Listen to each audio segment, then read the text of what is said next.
British Columbia is home to hundreds of thousands of artists, some who do it for enjoyment or as a hobby, and others who take on their craft as a career. No matter what art form these people pursue, artists of all kinds find inspiration from their surroundings. There's a lot of inspiration in our environment.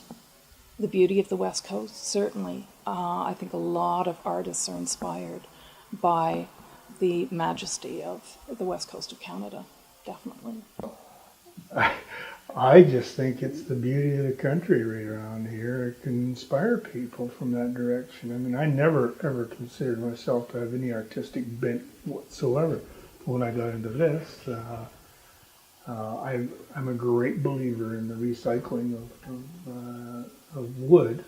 The province as a whole, and Victoria in particular, has such a strong arts and cultural community that it has become a supportive and welcoming place for new and experienced artists alike. I am very, very privileged to live in a community like Oak Bay because we are, it's a great supportive community for artists. There are many artists that live and work in Oak Bay. And I would have to say that Victoria in general is a very arts and cultural environment. Certainly, yes, it's a very supportive place to be. Because of this expansive, supportive community in the arts, artists often find themselves inspired by the work of one another. I saw a little box once at a craft fair, and I loved this little box. And I thought, I could do that. Like all artists think, I can do that. So I went and took lessons, and that was almost 20 years ago. I saw somebody at a fair who had created her own jewelry, and I thought, wow, that looked very professional. And I'm always willing to dabble in lots of different crafts. So I thought, well, why don't I just start amassing pretty things? And I taught myself.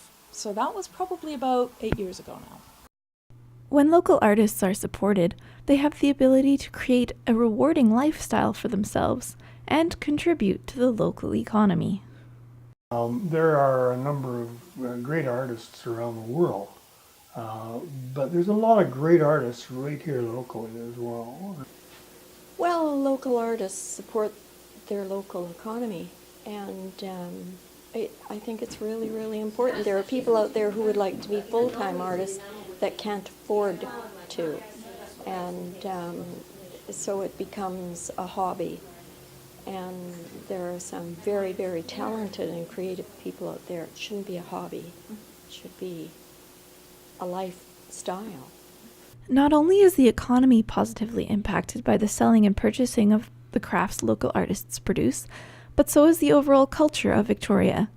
And this trend is going to carry on as more people travel, live, and work here and find themselves inspired by both the people and the landscapes that can only be found on Canada's west coast.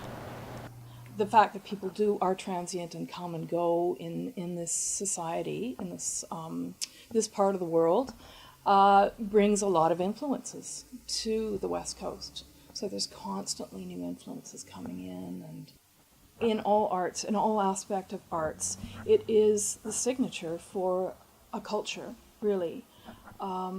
People describe their lives, describe where they've come from through their art. One business in Victoria that supports local artists is Side Street Studio on Oak Bay Avenue.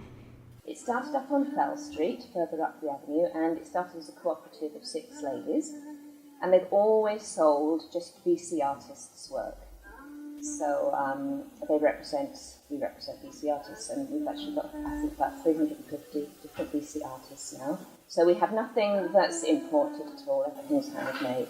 Selling work created by artisans from around British Columbia is good for businesses, rewarding for the creator of the work, and offers something unique to customers who are looking for exactly that. Most of our customers are fairly highly educated, professional people, and they're confident. So they want to buy things that are different. You know, they don't want to have things that everybody else has got, and they've got that confidence to know that they can have an individual item.